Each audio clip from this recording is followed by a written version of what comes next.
Hello friends, welcome to Hariom consultants. कैसे हैं आप? Everything is fine at your end. Now this video is also very important and very useful information. काफ़ी आपको काम में आएगा कि सबसे पहले बताऊं, जॉब बेस्ड प्रोफाइल्स के लिए ये वीडियो है, जो कि एक केस भी डिस्कस करूंगा आपके साथ, किस तरह के ब्लंडर होते हैं वाया एम्बेसी। तो उस हिसाब से this one is very important. तो बात मैं कर रहा हूँ कि जो जॉब प्रोफाइल्स वाले हैं और ऑस्ट्रेलिया का वीज़ा लेना चाहते हैं, तो उसमें सबसे इम्पॉर्टेंट और क्रूशल एक चीज़ होती है कॉन्टैक्ट इन्फो। सो ये बहुत इंपॉर्टेंट होता है, कॉन्टैक्ट इन्फो कैसे दिया जाए और वो कितना इम्पॉर्टेंट है। और कुछ लोग इस तरह से भी मैंने देखा है, हमारे पास केसेस आते हैं, एजेंट्स आपको कुछ महीने की सैलरी डलवा के, जैसे कि अगर 3 महीने की पे स्लिप्स रिक्वायर्ड है तो कहते हैं 3 महीने की सैलरी डलवा लीजिए, 6 महीने की सैलरी डलवा लीजिए, अपनी जॉब प्रोफाइल दिखा दीजिए, एंड देन दे फाइल और उनको मिलती है रिफ्यूज़ल। तो उस सिनेरियो में आपको क्या करना है, क्या ये सही चीज़ है, ये करनी चाहिए नहीं करनी चाहिए। और जो कॉन्टैक्ट इन्फो की बात मैं कर रहा हूँ कि कैसे आपने कॉन्टैक्ट इन्फॉर्मेशन, क्योंकि अब थोड़ी अपडेट्स आई हैं उस तरफ से, एम्बेसी की तरफ से। Now mostly they don't call आपके एम्प्लॉयर को। एम्प्लॉयर मीन जहाँ पर भी आप जॉब करते हैं, तो वो चीज़ आपने बड़े ध्यान से उसमें एजेंट को बतानी है, या खुद अगर आप लगा रहे हैं तो खुद बहुत ही इम्पोर्टेंस से बड़े मतलब काफ़ी सही इन्फॉर्मेशन वो होनी चाहिए। ये जस्ट फॉर इन्फॉर्मेशन नहीं है चीज़, इस पे वो एक्ट करते हैं। ठीक है, तो पूरा वीडियो एंड तक आप ज़रूर देखें, सब्सक्राइब कर दीजिए। इस तरह के videos we keep on publishing on this platform. और अगर आपका कोई स्पेसिफिक केस है तो जूम मीटिंग के नंबर्स फ्लैश हो रहे हैं, सो यू कैन। तो कॉन्टैक्ट इन्फो में आपको किसका कॉन्टैक्ट देना है, तो सबसे इम्पॉर्टेंट तो मैं यही कहूँगा कि आप कॉन्टैक्ट दीजिए जो आपको बंदा एक्सेसिबल हो। मेरे कहने का मतलब इससे ये है कि अगर एम्बेसी कांटेक्ट करती है आपके एम्प्लॉयर को और आपने जिसका भी कॉन्टैक्ट इन्फो दिया है, क्योंकि उसमें वो मांगा होता है उन्होंने कि आपके कॉन्टैक्ट इन्फो होना चाहिए। मैं आगे ये भी डिस्कस करूँगा कहाँ पर वो आपको रखना है। ऐसे नहीं है, क्योंकि वो कुछ भी आप लिख दोगे वो मानेंगे नहीं, प्रॉपर होना चाहिए वो भी। तो देना किसका कॉन्टैक्ट है? एचआर का दे रहे हो, अपने हेड का दे रहे हो, या डायरेक्टर का दे रहे हो, जिसका भी आप दे रहे हो कॉन्टैक्ट इन्फो कि हम यहाँ काम करते हैं, और अपना उसका सबसे इम्पॉर्टेंट है ईमेल।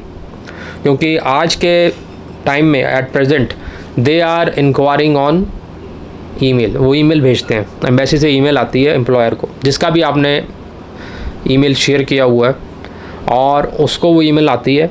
अगर वो ईमेल रिस्पॉन्ड नहीं होती विद इन 1 डे, 1 या 2 दिन से ज़्यादा वो इंतज़ार नहीं करते हैं, अगर वो रिप्लाई नहीं आता है तो they will refuse your visa. तो ये बहुत क्रूशल है। ठीक है, और उसी बंदे का ईमेल आप दीजिए जो अपनी ईमेल चेक करता रहता है, मतलब एक्टिव है। ऐसे किसी सरकारी बंदे का मत दें जो अपनी ईमेल ही नहीं चेक करता, और अगर करता भी है तो रिप्लाई नहीं करता। मतलब एक्टिव बंदा होना चाहिए। और इन केस अगर बंदा एक्टिव नहीं है, आपका नोन है, तो उसको बोल दो कि मैंने वीज़ा फाइल किया हुआ है, आपका इन्फॉर्मेशन दी हुई है, ईमेल आईडी आपका दिया हुआ है, आपको ईमेल आ सकती है, आती है। अब दे आर वेरी विजिलेंट, क्योंकि वो जो चल रही है ना कहानियाँ कि वो केस डलवा, अपना 3-4 महीने की सैलरी डलवा दो, वो नहीं चल रहे। वो आप कोई भी मत करिए, मैं आपको कह रहा हूँ, क्योंकि उनको वो प्रॉपरली वेरीफाई करते हैं, और अगर वहाँ से रिस्पांस नहीं आता है और उनको जेन्युइन नहीं लगता तो दे स्ट्रेट वे रिफ्यूज़, राइट। तो उन चक्करों में सैलरी डलवाना ये वो में मत पड़े, पहली बात। और अब जो टॉपिक पे आते हैं कि जिस बंदे का आप इंफॉर्मेशन दे रहे हैं वहाँ पे, ठीक है, तो उस बंदे का आपने प्रॉपर ईमेल देना है जो कि वर्किंग हो, और वो उसको लेके एक्टिव हो उसमें, राइट। वो उसको देखता रहे रेगुलरली। ऐसा ना हो कि आपकी एम्बेसी से ईमेल आ जाए और वो चेक ही ना करे, and you get the refusal because of that, right. तो ये बहुत कॉन्टैक्ट। सेकेंड नंबर पे आते हैं नंबर्स। आज की डेट में 90% दे इंक्वायर ऑन ईमेल, तभी मैं ईमेल पे आपको जोर दे रहा हूँ। ईमेल आईडी पे जो एक्टिव है उसी बंदे का ईमेल आप दें। ठीक है, अब आता है देना कहाँ पर है, where you have to mention that. एक तो वहाँ पर कॉन्टैक्ट इन्फो फॉर्म में आता है। दूसरा, जब आप कोई अपना जो NOC देते हो, नो ऑब्जेक्शन सर्टिफिकेट लगता ही है। जो नहीं लगाता वो ध्यान से रख लें, अगर आप NOC नहीं लगा रहे और आपकी जॉब प्रोफाइल है तो वीज़ा नहीं मिलेगा। कीप इन माइंड, एनओसी आपको ज़रूर लगाना है। अब वो जो एनओसी है, उस एनओसी से वो कॉन्टैक्ट इन्फो उठाते हैं, राइट। अब अगर आपका एनओसी लेटर हेड पे आ रहा है कंपनी के, होना भी लेटर हेड पे चाहिए। अगर वो लेटर हेड पे आपका एनओसी आ रहा है और लेटर हेड पे कोई कॉन्टैक्ट इन्फो है, राइट, और आपने एक नीचे दे दिया, आपने एचआर से लिखवा के कि आई एम फॉर योर्स, मैंने जो एचआर ने आपका एनओसी बना के दे दिया और नीचे अपना इन्फॉर्मेशन दे दी, और आप ये सोच रहे हो कि जो हमने नीचे कॉन्टैक्ट में इन्फो दी है अपने एचआर की, उसका ईमेल दिया, उसका फ़ोन नंबर दिया, उसी पे कॉन्टैक्ट होगा। तो यहाँ पर मैं आपको बता रहा हूँ कि यहीं पर गड़बड़ होती है। क्या होता है कि अगर आपके लेटर हेड पे ऑफिस के कॉन्टैक्ट इन्फो दी हुई है, हेड ऑफिस की दी है या डायरेक्टर की, जिसकी भी XYZ की दी है, अगर वहाँ पर एचआर की है फिर तो बहुत अच्छा है। मतलब जो लेटर हेड के ऊपर जो कॉन्टैक्ट इन्फॉर्मेशन है और जो आपका एचआर है जिसने आपके लिए वो एनओसी बनाया है, या जिस भी बंदे ने XYZ ने, दोनों मैचिंग है, फिर तो वेल एंड गुड, फिर तो उस पर ईमेल आएगा, राइट। नहीं तो मोस्ट ऑफ द केसेस में वो क्या करते हैं, इंस्टेड ऑफ सेंडिंग ईमेल जो आपने प्रोवाइड किया नीचे लेटर के बंदे की तरफ से, वो उठाते हैं ऑफिशियल लेटर हेड पे जो इन्फॉर्मेशन है, वहाँ पर जो ईमेल आईडीज़ होते हैं ना, अगर सपोज वहाँ पर हेड ऑफिस का ईमेल आईडी दिया हुआ है, वहाँ पर वो ईमेल डालते हैं, राइट। तो अब आप ये ध्यान रखना है कि जब भी आपने एनओसी बनवाना है, ये बहुत क्रूशल पॉइंट्स हैं, इस पे ऊपर ही काफ़ी चीज़ें, अच्छी भली प्रोफाइल वेरीफाई नहीं हो पाती है तो रिफ्यूज़ हो जाता है। तो तभी मैं कह रहा हूँ आप बड़ा ध्यान से ये चीज़, एनओसी इज़ वेरी इंपॉर्टेंट, उसमें ये चीज़ contact info is very important. अगर आपकी कॉन्टैक्ट इन्फॉर्मेशन वेरीफाई नहीं हुई है तो वो आप कुछ भी उस आपने लगाया हो प्रोफाइल में, वो आपको वीज़ा नहीं देंगे, राइट।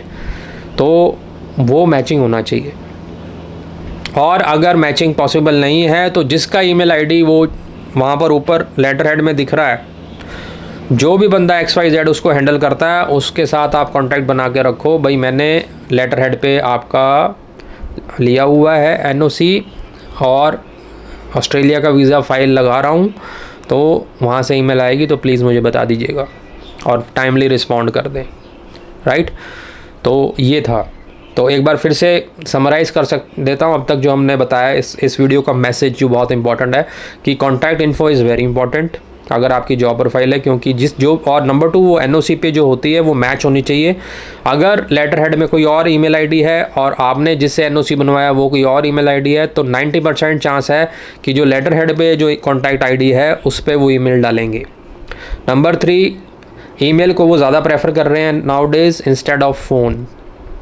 इसका मतलब ये नहीं है कि आपने फ़ोन नंबर नहीं देना है। मैं आपको बता रहा हूँ करंट सिनेरियो में क्या चल रहा है। दे आर ईमेलिंग एम्प्लॉयर को ईमेल जाती है और दे वेट फॉर 2 days ओनली, और तीसरे दिन वो अपना डिसीजन ले लेते हैं। ऑस्ट्रेलिया के केस में कह रहा हूँ, दे आर वेरी फास्ट, तो फटाफट आपको एक्ट करना है, राइट। अब मैं आपको एक केस बता रहा हूँ, उसमें I can't take the name of the officer जिन्होंने ये किया ब्लंडर। तो इससे नुकसान तो नहीं हुआ एप्लीकेंट को, क्योंकि अब मैं आपको बता रहा हूँ कॉन्टैक्ट इन्फो से जान पहचान का फ़ायदा, राइट।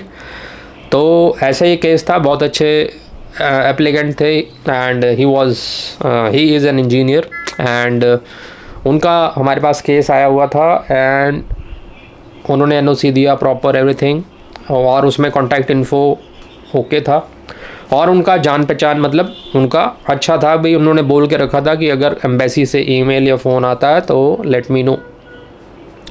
तो हुआ ये, एम्बेसी से ईमेल गया, राइट, और उन्होंने बताया, क्योंकि कॉन्टैक्ट इन्फो उनके मतलब जान पहचान, तभी मैं कह रहा हूँ आपको पता होना चाहिए, किसके पास भी ईमेल आ रहा है वो आपको बता देता। उन्होंने एक दिन के बाद उनको बता दिया, बीच में वीकडेज छुट्टी आ गई थी, वो नहीं गिनते हैं वो, तो वर्किंग डेज में उन्होंने एक दिन आए, नेक्स्ट डे उन्होंने उनको बताया। तो उसमें गड़बड़ ये हुई है ऑफिसर के साइड से, क्या गड़बड़ आई, और वो ऑफिसर लड़की है। मैं आपको पहले भी पीछे वीडियो में बताया, जो फीमेल ऑफिसर्स हैं they are bit careless, they don't, मतलब वो फटाफट काम निकालती हैं बस, they don't see what they are doing.